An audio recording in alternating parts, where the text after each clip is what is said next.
Ya, assalamualaikum warahmatullahi wabarakatuh. Berjumpa lagi dengan saya di channel beternak ayam broiler. Apa kabar para subscriber? Mudah-mudahan Anda diberi kesehatan oleh Yang Maha Kuasa. Ini ayam berumur 27 hari. Ya. Hari ini kematian tetap sama yang kemarin sampai siang ini. Pukul 15 WIB ya, jam 3 sore mati 8 ekor Pak.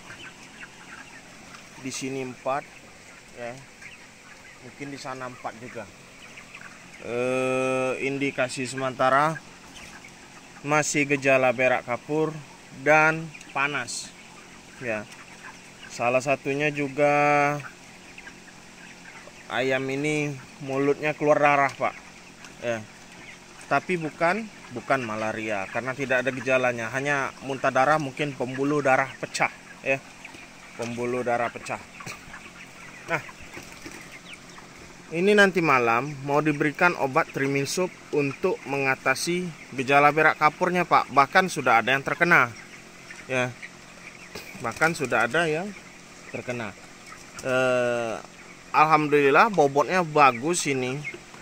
Kita nggak akan timbang hari ini, kita akan timbang di usia mungkin 28 atau 30 hari ya, supaya kelihatan signifikan bobotnya.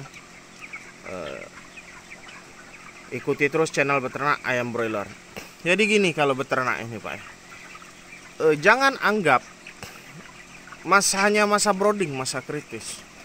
Masa kritis itu Pak dari awal pemeliharaan sampai panen, itu masa kritis. Kalau ada yang bilang masa kritis itu Bang masa brooding, kalau udah melewati masa brooding aman.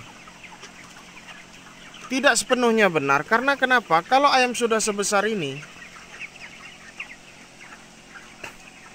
misalnya harga bibit 7.500 Pak ya.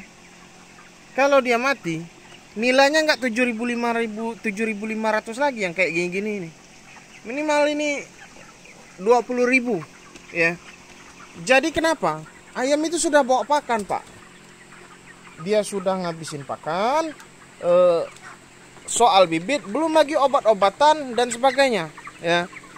Jadi malah yang bahaya itu malah masa-masa yang kayak gini ini. Bukan ketika dia berusia, itu termasuk lah masa brooding itu penentuan pembangunan pondasi ayam. Bagaimana sih ayam itu nanti gemukkah atau terhambatkah pertumbuhannya ya. Tapi ini juga perlu diperhatikan masa-masa kayak gini. Jangan sebagai peternak itu kalau udah lihat ayam kayak gini santai, santai aja, jangan Pak. Tapi tidak boleh cemas ya, santai ya, santai saja. Tapi tidak boleh cemas. Maksudnya gimana ya? Peternak itu tidak boleh santai ya, tidak boleh santai, tapi jangan cemas maksud saya. Karena kalau Anda cemas, itu berefek kepada psikologi Anda dan secara tak langsung itu berhubungan juga pada peternakan Anda. Makanya banyak sekali orang-orang bilang, kalau melihara ayam itu masalah di rumah jangan dibawa ke kandang, masalah di luar jangan bawa di kandang. Ada benarnya Pak. Ya. Kayak di kandang ini Pak nggak boleh marah-marah ya, nggak. Kalau perlu itu disapa ayamnya, nggak boleh marah-marah Pak di kandang ini.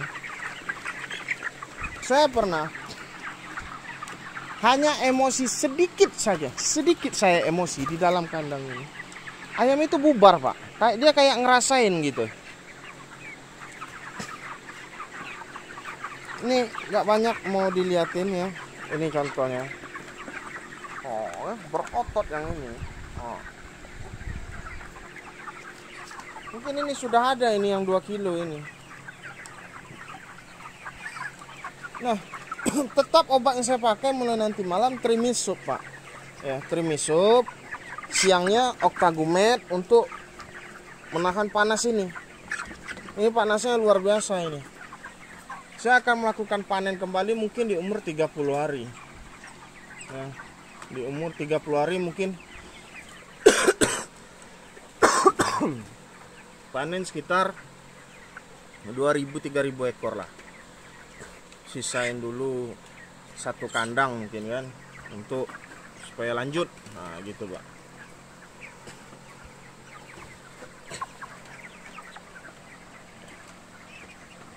Beternak ini itulah Pak, dibilang susah, setelah dijalani terbiasa, kita bilang gampang ya kan. Dibilang gampang, nggak dikerja-kerjakan kadangan itu. Gampang-gampang susah. Dan perlu diperhatikan, ternak ayam ini Pak berbeda dengan usaha yang lain. Contoh seperti counter, jual baju ya. Intinya kalau kayak baju nggak laku atau barang-barang pecah belah, kebutuhan sehari-hari misalnya kayak beras segala macem, mie, indomie ya, jualan toko lah intinya. Itu kalau expired bisa dikembalikan. Nah kalau ayam ini Pak, kalau dia mati jadinya bangkai ayam. Kecuali Anda punya kolam lele. Banyak yang tanya kepada saya, Bang kok nggak dibuat kolam lele di samping itu? Bukan nggak mau, tapi ada beberapa kepercayaan di kalangan peternak teman saya. Kalau usahanya dua di satu tempat, itu ada yang kalah salah satu. Ini mitos, ini termasuk mitos nggak masuk akal bagi saya. Kenapa begitu? Ya nggak mungkin setara, pasti ada yang lebih menonjol. Sedangkan Anda adik-beradik aja ada yang menonjol ya kan. Misalnya adik Anda pintar, Anda yang gobloknya ya kan. Ada yang kayak gitu Pak. Nggak mungkin usahanya satu tempat, misalnya satu hari ini penghasilan 100.000, itu 100.000 juga jarang terjadi. Pasti ada salah satu yang ini. Itu bukan masalah mitos. Setahu saya kalau usaha asal dikelola dengan baik, bisa mendatangkan hasil dengan manajemen yang baik ya.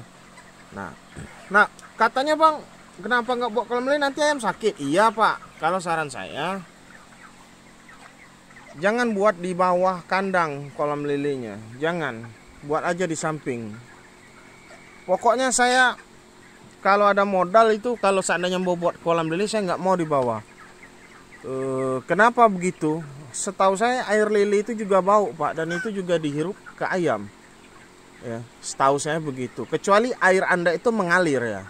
Misalnya Anda buat kandang di atas sungai, bisa saja sehat ayam Anda.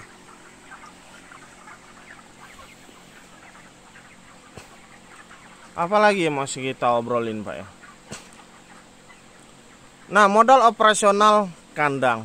Untuk yang bertanya misalnya Bang coba dibuat modal operasional kandang 3.000 ekor itu berapa? Banyak yang ingin tahu. Sekarang gini aja lah Pak ya. Ayam saya 7.000 ini aja operasionalnya itu kira-kira gini. Periode kemarin saya sebutkan, anak buah saya itu aja berapa itu? 7 juta lah anggap. Karena 1.300.000-nya dari kotoran ayam itu tidak termasuk lah itu ini ya. Jadi 7 juta yang dikeluarkan dari hasil pemanenan. Listrik 1 juta. Beras dia anggaplah makan dia itu 500.000, 8,5 juta. Transportasi saya sini 509, tete bengek segala macam. Nah 7.000 ekor ayam ini Pak menghabiskan 10 juta operasionalnya ya. 10 juta hemat kan kalau kandang open house. Tapi ada beberapa daerah, wah itu 7.000 ekor ayam keluar operasional 10 juta itu kemahalan. Ada, tergantung daerahnya masing-masing Pak. Masalah operasional ini, ongkos ojek di tempat saya nggak mungkin sama dengan ongkos ojek di tempat Anda. Jadi jangan dipukul rata. Termasuk, nah ini untuk para ABK ya. Jangan ngelihat gaji di kandang saya misalnya, oh itu besar gaji di tempat Mas Robert itu bisa sampai 8.200.000 ya. Terus Anda protes ke bos Anda ya. Terus Anda protes ke bos Anda. Secara saya melihat saya sebagai bos ayam juga. Anda salah. Kenapa? Kenapa setelah baru lihat video saya, Anda baru protes kepada bos Anda? Kenapa selama ini nggak protes? Oke, karena misalnya dibilang terpaksalah bertahan, nggak ada kerjaan lain, iya kan? Itu salah Anda sendiri memilih bekerja dengan bos Anda.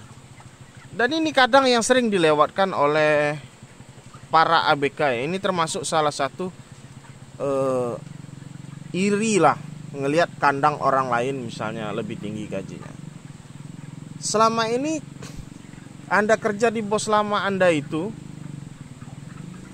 tercukupi tidak? Ya, tercukupi tidak kebutuhan Anda itu?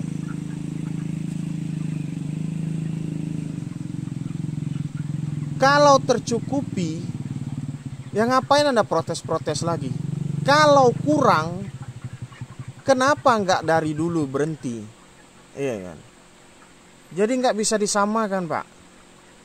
Kalau alasannya, terpaksalah kerja ini, kerjaan lain nggak ada, bohong, Pak. Kalau Anda mau berusaha, Anda akan mendapatkan pekerjaan yang lebih baik. Ya. Itu saja kuncinya. Sekian dulu dari saya, Pak, dari channel Beternak Ayam Broiler. Apabila Anda merasa video saya ini bermanfaat, like, subscribe, dan share. Assalamualaikum warahmatullahi wabarakatuh.